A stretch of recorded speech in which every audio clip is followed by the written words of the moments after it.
Yo, so I've got the Canon R6V. This camera is amazing. It's probably Canon's best budget pro level camera that you can get right now on the market. Now, I've already shot a few weddings with this camera, and I'm gonna go over some stuff that you're gonna wanna change as soon as you get this camera out of the box because, yeah, you just wanna change those things. All right, so in no particular order, the first part that I'm gonna talk about is the base ISOs.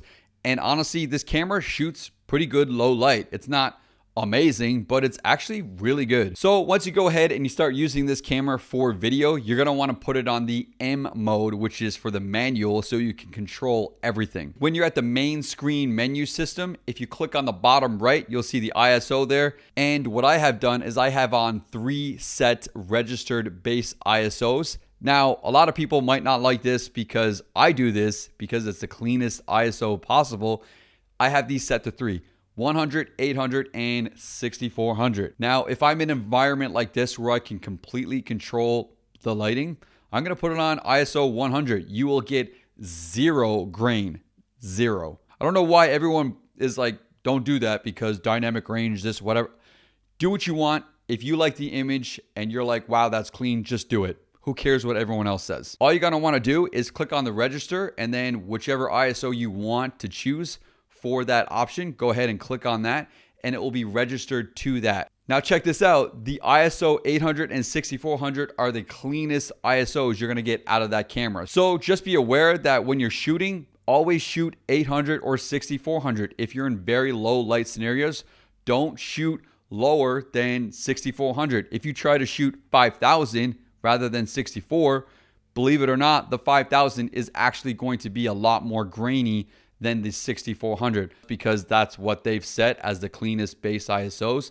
I would have liked to seen it 800, 3200, or 6400 personally, but you get what you get with this camera, and honestly, it's amazing. As soon as you take this camera out of the box, one of the annoying things that happen right away is the screen starts dimming after like 5 seconds. So if you go over to the wrench settings and all the way over to the 1, 2, 3, 4, 5th tab, you'll see the power saving options right there, and it says screen dimmer. So what you want to do is you want to turn that completely off.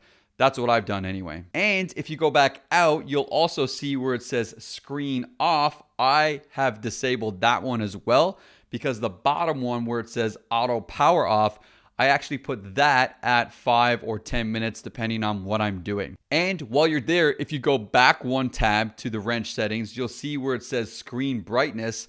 Now, as soon as you get this camera out of the box, I think it comes with, I can't remember, but I think it comes with the 4th screen brightness. If you go ahead and turn that up all the way to 7, you'll notice right away how much more brighter it is and how much just clearer you'll be able to see that screen, especially if you're in sunny conditions.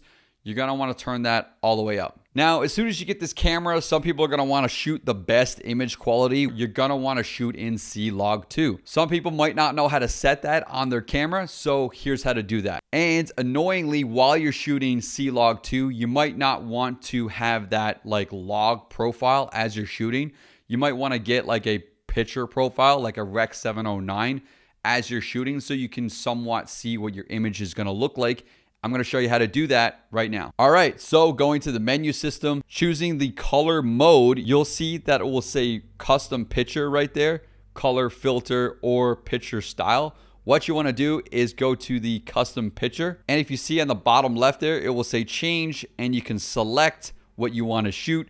You can shoot the Rec 709 or the Canon Log 2. In this case, let's say you're shooting outside, like I said, you're going to want to shoot with the Canon Log 2 because you're going to get the most dynamic range out of this camera. And as soon as you selected that, you want to get that preview LUT playback, like I said, same menu, which is the red menu. You go all the way over to the 8th tab and you'll scroll down and you'll see where it says log view assist. What you want to do is click on the first one there and you can see that you can turn it off or you can do the 709 during the log preview that you're shooting. Again, this will just give you a good idea of what your finished product will look like as you're shooting for a client or whatever you're doing. One of the things I love about this camera is all the custom function buttons.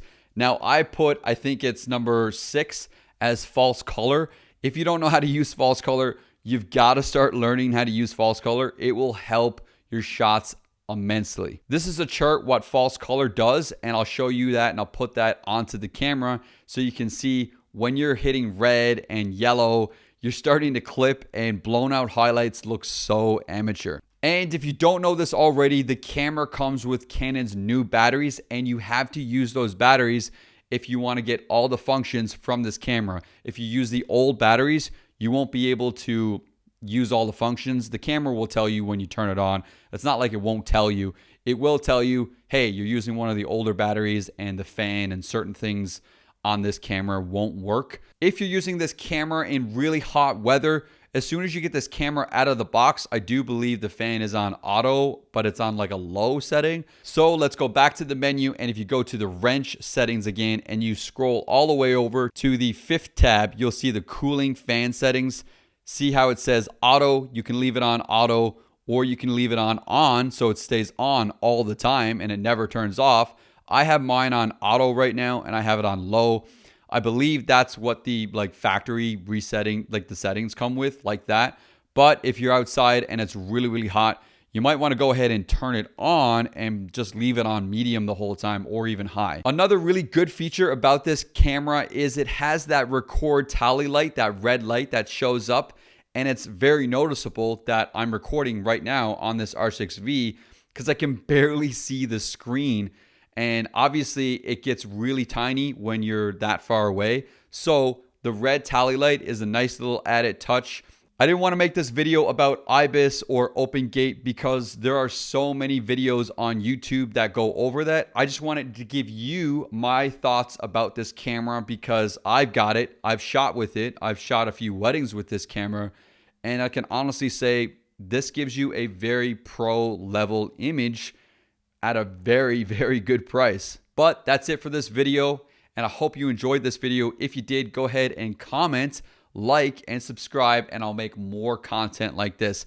If you want to see a full menu dive into this camera, going over all the settings that I use to get images like this out of weddings or whatever you're shooting, I can make a video like that. If this video gets like 500 likes, something like that, help me out. Please like the video. Then I'll make a full menu dive into this camera, going over everything that I use for this camera. If you made it this far into the video, go ahead and put in the comments R6V. It lets me know that you are part of the 1% of society that actually starts something and finishes it. I'm also going to keep track of the people that do this, and I'm probably going to give away like a prize to someone that is doing this because it shows great support for me and it shows me that you like the content.